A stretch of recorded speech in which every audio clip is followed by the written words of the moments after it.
দর্শক, একটু গভীরভাবে চিন্তা করে দেখুন তো, যে দেশটিকে ধ্বংস করার জন্য বিশ্বের সবচেয়ে শক্তিশালী দুটি সামরিক বাহিনী একযোগে হামলা চালিয়েছে, যে দেশটির সর্বোচ্চ ধর্মীয় নেতাকে হত্যা করা হয়েছে, যার পরমাণু কেন্দ্র এবং বেসামরিক এলাকায় বোমা বর্ষণ করা হয়েছে, সেই দেশটি কিভাবে আমেরিকার মতো পরাশক্তিকে উল্টো হুমকি দেওয়ার সাহস পায়?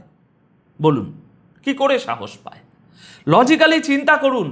পশ্চিমাদের তৈরি করা মূলধারার মিডিয়াগুলো আমাদের প্রতিনিয়ত দেখায় যে নিষেধাজ্ঞা আর অবরোধে পিষ্ট হয়ে ইরান হয়তো এখন পতনের একদম দ্বার প্রান্তে। কিন্তু পর্দার আড়ালের আসল ভূরাজনৈতিক চালটা কি অন্য কিছু বলছে না?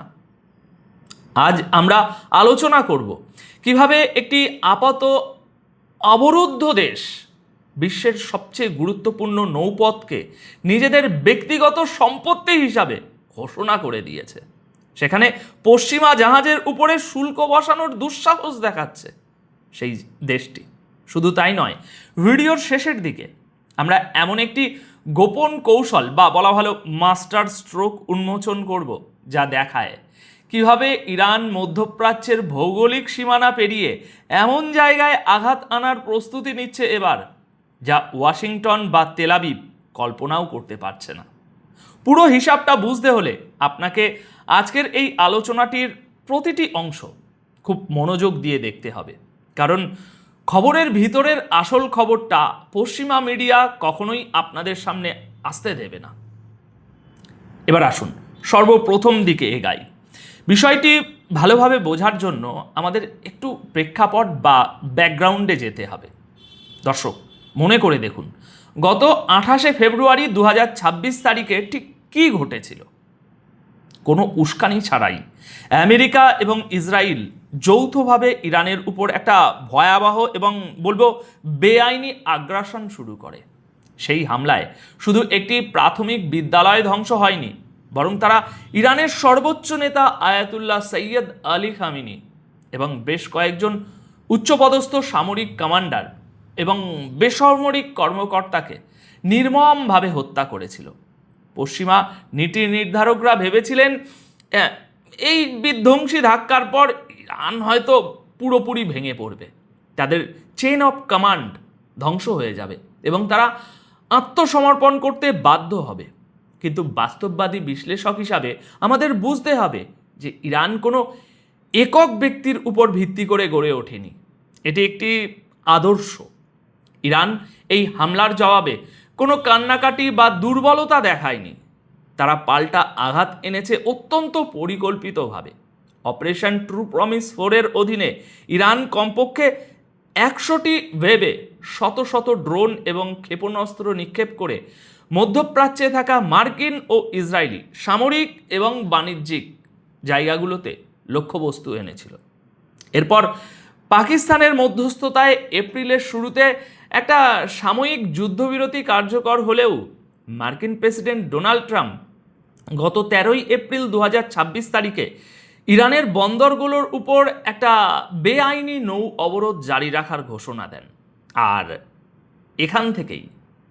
এখান থেকেই শুরু হয় আধুনিক ইতিহাসের সবচেয়ে বড় এবং জটিল ভূরাজনৈতিক দাবার লড়াই, যা এখন এক চরম উত্তেজনাকর মুহূর্তে এসে দাঁড়িয়েছে। এবার আসুন আমরা প্রথম গুরুত্বপূর্ণ খবরে প্রবেশ করি, যা আমাদের এই দাবার চালের প্রথম বড় নকশাটি দেখাচ্ছে।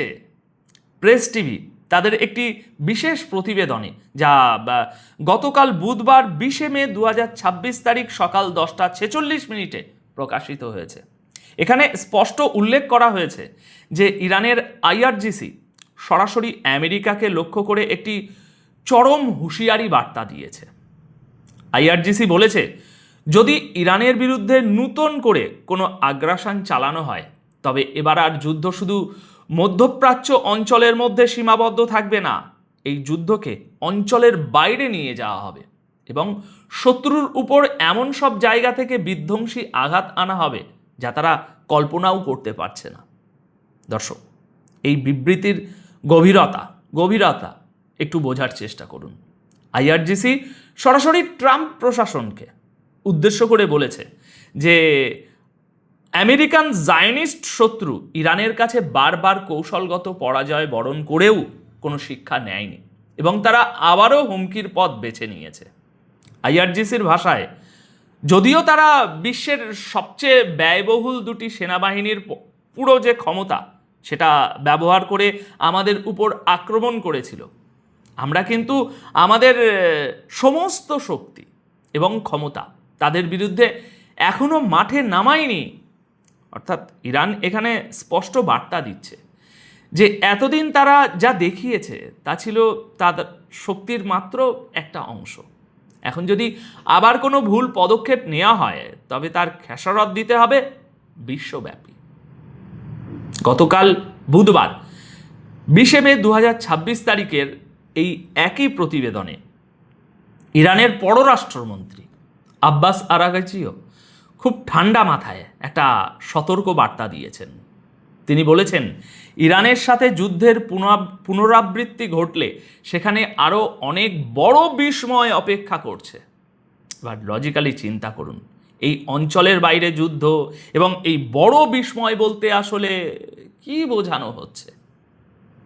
একজন ভূরাজনৈতিক বিশ্লেষক হিসাবে আমি আপনাকে বলছি, ইরান এখানে পশ্চিমাদের পুরো গ্লোবাল সাপ্লাই চেন এবং আন্তর্জাতিক নেটওয়ার্ককে টার্গেট করছে।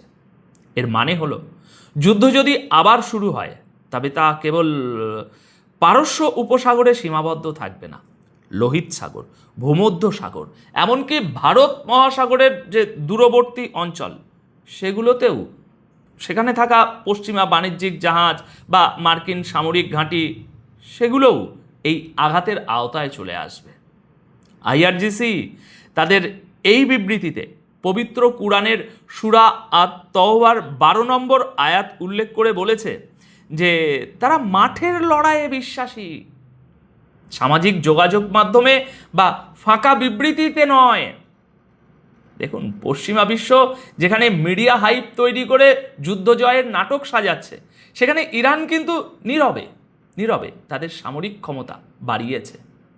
পশ্চিমাদের সবচেয়ে বড় ভুল হলো তারা মনে করে সামরিক প্রযুক্তি আর বাজেটই যুদ্ধের একমাত্র নির্ধারক, কিন্তু তারা এটা ভুলে যায় যে একটি আদর্শিক বাহিনীর বিরুদ্ধে যুদ্ধ করার কৌশল সম্পূর্ণ আলাদা আলাদা। দর্শক, এবার এই আলোচনার দ্বিতীয় গুরুত্বপূর্ণ সংযোগটি আমরা পাই পেরেস টিভির আরেকটি প্রতিবেদনে, যা প্রকাশিত হয়েছিল মঙ্গলবার 19 মে 2026 তারিখে বিকেল 3:40। এই সংবাদে ইরানের আইনি ও আন্তর্জাতিক বিষয়ক উপপররাষ্ট্রমন্ত্রী কাজেমি গারিবাবাদি মার্কিন প্রেসিডেন্ট ডোনাল্ড ট্রাম্পের একটি কৌশলগত চালকে পুরোপুরি প্রত্যাখ্যান করেছেন। ট্রাম্প সম্প্রতি বলেছিলেন, কি বলেছিলেন, যে তিনি কূটনীতিকে সুযোগ দেওয়ার জন্য সাময়িকভাবে ইরানে হামলা স্থগিত রাখছেন। কিন্তু দর্শক, এখানে আমাদের পশ্চিমাদের সেই চিরচেনা ভণ্ডামিটা দেখতে হবে। ইরানের উপপররাষ্ট্রমন্ত্রী খুব চমৎকারভাবে এই ভণ্ডামিটা উন্মোচন করে বলেছেন, আমেরিকা একদিকে বলছে তারা সাময়িকভাবে হামলা বন্ধ রেখেছে আলোচনার সুযোগ দিতে, আর অন্যদিকে যে কোনো মুহূর্তে বড় ধরনের হামলার প্রস্তুতি নিয়ে রাখছে তারা, এবং হামলা হবেই। এর অর্থ হলো তারা মূলত একটি হুমকি বা থ্রেটকে শান্তির সুযোগ বলে প্রচার করছে। দর্শক, এটি হলো ক্লাসিক পশ্চিমা মনস্তাত্ত্বিক যুদ্ধ। তারা আপনাকে এক হাতে বন্দুক দেখাবে আর অন্য হাতে শান্তির চুক্তিপত্র এগিয়ে দেবে, যেন আপনি ভয় পেয়ে তাদের শর্ত মেনে নেন। কিন্তু ইরান এই ফাঁদে পা দিতে অস্বীকৃতি জানিয়েছে। ইরানের উপপররাষ্ট্রমন্ত্রী গারিবাবাদি স্পষ্ট ভাষায় জানিয়ে দিয়েছেন যে ইরানের কাছে আত্মসমর্পণের কোনো অর্থ নেই। তাদের মূল মন্ত্র হলো, হয় আমরা জিতব, না হয় শহীদ হব। দর্শক, এই মানসিকতাটিই হলো পশ্চিমাদের জন্য সবচেয়ে বড় দুঃস্বপ্ন। ওয়াশিংটন বা তেল আবিব তাদের সামরিক সমীকরণ মেলায় কি দিয়ে? লাভ, ক্ষতি, বাজেট। কিন্তু যখন তারা এমন এক শক্তির মুখোমুখি হয় যারা মৃত্যুকে ভয় পায় না, বরং শাহাদাতকে একটি পরম বিজয় মনে করে, তখন পশ্চিমাদের সব আধুনিক যুদ্ধ কৌশল ব্যর্থ হতে শুরু করে। এবার আসুন সেই সবচেয়ে বড় দাবার চালে, যা পশ্চিমাদের পুরো অর্থনীতি এবং বলতে পারেন ভূ রাজনৈতিক সমীকরণকে তছনছ করে দিয়েছে। গতকাল 20 মে 2026 তারিখে দুপুর 12টায় নূর নিউজ একটি অত্যন্ত গুরুত্বপূর্ণ প্রতিবেদন প্রকাশ করেছে। এই প্রতিবেদনে ইরানের সংসদের জাতীয় নিরাপত্তা ও পররাষ্ট্র নীতি কমিটির চেয়ারম্যান ইব্রাহিম আজিজি হরমুজ প্রণালী নিয়ে ইরানের অবস্থান একদম পরিষ্কার করে দিয়েছেন। তিনি কি বলেছেন? তিনি বলেছেন হরমুজ প্রণালী হলো ইসলামিক প্রজাতন্ত্র ইরানের একটি স্থায়ী সম্পদ এবং এটি চিরকাল ইরানি জাতির নিয়ন্ত্রণ এবং ব্যবস্থাপনায় থাকবে। আজাজি খুব কড়া ভাষায় সতর্ক করে দিয়ে বলেছেন, যারা এই অত্যন্ত গুরুত্বপূর্ণ আন্তর্জাতিক জলসীমায় নিজেদের শক্তি প্রদর্শন করতে চায় তারা যেন জেনে রাখে যে ইরান এই জলপথে তার আইনি অধিকার বজায় রাখতে সম্পূর্ণ শক্তি প্রয়োগ করবে এবং এই বিষয়ে কাউকে বিন্দুমাত্র ছাড় দেয়া হবে না। দর্শক, এবার লজিক্যালি চিন্তা করুন, হরমুজ প্রণালী এটি হলো বৈশ্বিক জ্বালানি খাতের লাইফলাইন বা হৃৎপিণ্ড। ইরান যদি এই হৃৎপিণ্ডের উপর নিজের হাত শক্ত করে চেপে ধরে তবে পুরো পশ্চিমা অর্থনীতির রক্ত চলাচল বন্ধ হয়ে যাবে। আর ইরান ঠিক এই কাজটাই করেছে, আরও বেশি করে সামনের দিনে করছে। দর্শক, ভেবে দেখুন এটা কত বড় একটা ঐতিহাসিক এবং কৌশলগত চাল।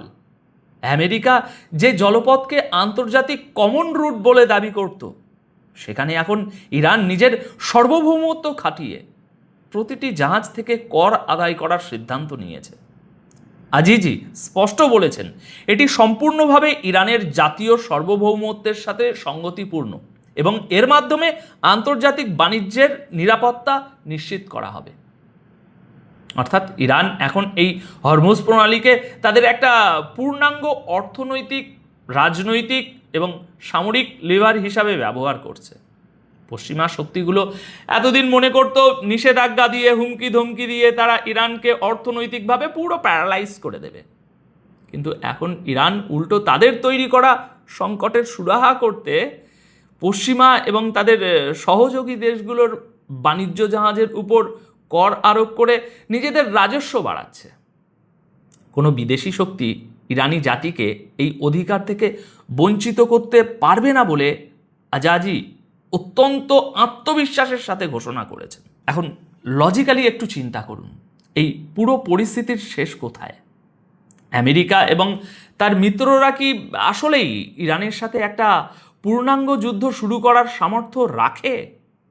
বাস্তববাদী বিশ্লেষণ আমাদের বলে যে মার্কিন অর্থনীতি এখন আর সেই আগের মতো অবস্থানে নেই। ট্রাম্প প্রশাসন তাদের অভ্যন্তরীণ অর্থনৈতিক সংকট, মুদ্রাস্ফীতি এবং এই বিশ্বজুড়ে মার্কিন ডলারের যে আধিপত্য কমে যাওয়ার মতো নানা সমস্যা সব জর্জরিত এতে। এমন অবস্থায় ইরানের সাথে একটা সরাসরি দীর্ঘমেয়াদে যুদ্ধে জড়ানো মানে আমেরিকার নিজের পায়ে কুড়ুল মারা হবে। আর এই কারণেই ট্রাম্প এখন একদিকে হামলার ভয় দেখাচ্ছেন, আবার অন্যদিকে সাময়িক যুদ্ধবিরতি বা ওই কূটনৈতিক আলোচনার নাটক এইসব সাজাচ্ছেন। কিন্তু ইরানের উপপররাষ্ট্রমন্ত্রী এবং আইআরজিসি স্পষ্ট বুঝিয়ে দিয়েছে যে তারা আর ওই পশ্চিমাদের এই দ্বিমুখী নীতি বা ওই ফাঁকা হুমকিতে ভয় পাওয়ার পাত্র নয়। তাদের প্রতিরক্ষা ব্যবস্থা এখন সম্পূর্ণভাবে দেশীয় প্রযুক্তির উপর নির্ভরশীল এবং তাদের পাশে রয়েছে চীন ও রাশিয়ার মতো একটা মজবুত শক্তিশালী জোট। দর্শক, ইরান যদি হরমুজ প্রণালীতে পশ্চিমা জাহাজের উপরে কর বসায় বা তেল পরিবহন বন্ধ করে দেয়, তবে তারা সরাসরি তার সুবিধা পাবে চীন এবং রাশিয়ার মতো দেশগুলো, যারা ইরানের পরম মিত্র। চীন তো ইতিমধ্যেই মধ্যপ্রাচ্যে নিজের অর্থনৈতিক ও কূটনৈতিক প্রভাব বাড়িয়েছে, আর রাশিয়া ইউক্রেন যুদ্ধের পর থেকে পশ্চিমা নিষেধাজ্ঞাকে এই তো বুড়ো আঙুল দেখিয়ে বিশ্ববাজারে টিকে আছে। ইরান মূলত এই বৃহৎ শক্তির যে ভারসাম্য তার সুযোগ নিচ্ছে, খুব ভালো মতো এই সুযোগটা নিচ্ছে। তাহলে দর্শক, এখন পুরো সমীকরণটা কি দাঁড়িয়েছে? এই যে পশ্চিমা বিশ্ব এতদিন ধরে যে নিষেধাজ্ঞার রাজনীতি খেলছিল, ইরান এখন তাদের নিজেদের অস্ত্র দিয়েই তাদের ঘায়েল করছে। একদিকে আইআরজিসির মাঠের লড়াইয়ের প্রস্তুতি, অন্যদিকে হরমুজ প্রণালীর মতো একটা কৌশলগত জলপথের উপর পূর্ণ নিয়ন্ত্রণ প্রতিষ্ঠা। এই দুই মিলে ইরান এখন মধ্যপ্রাচ্যে একটা নতুন পরাশক্তি হিসাবে আবির্ভূত হয়েছে, যাকে অবহেলা করার ক্ষমতা ওয়াশিংটনের নেই। আইআরজিসি যখন বলে যে তারা শত্রুকে এমন জায়গায় আঘাত করবে যা তারা কল্পনাও করতে পারছে না, তখন তা কেবল কথার কথা নয় দর্শক, এর পেছনে নিশ্চিত রয়েছে সুনির্দিষ্ট বিষয়। দর্শক, আজকের এই আলোচনা থেকে একটা বিষয় দিবালোকের মতো স্পষ্ট, যে ক্ষমতার ভারসাম্য এখন আর ওয়াশিংটনের হাতে নেই। বিশ্ব একটা ইতিমধ্যেই নতুন যুগে প্রবেশ করেছে। এখন আপনাদের কাছে আমার প্রশ্ন, আপনাদের কি মনে হয় মার্কিন প্রেসিডেন্ট ডোনাল্ড ট্রাম্প শেষ পর্যন্ত ইরানের এই হরমুজ প্রণালীর শুল্ক আরোপের সিদ্ধান্ত মেনে নিতে বাধ্য হবেন, নাকি নিজের অহংকার ধরে রাখতে গিয়ে তিনি মার্কিন অর্থনীতিকে একটা মহা সংকটের দিকে ঠেলে দেবেন? আপনার কি মনে হয়? আইআরজিসির এই অঞ্চলের বাইরে যুদ্ধ করার হুমকি আমেরিকাকে আসলেই নতুন কোনো আগ্রাসন চালানো থেকে বিরত রাখতে পারবে? আপনার মতামত অবশ্যই নিচের কমেন্ট বক্সে লিখে জানাবেন। আপাতত এই প্রতিবেদন তাহলে এখানেই শেষ করছি। সবাই খুব ভালো থাকবেন, লজিক্যালি চিন্তা করবেন, খবরের পিছনের খবরগুলো খোঁজার চেষ্টা করবেন। ধন্যবাদ আপনাদের সকলকে।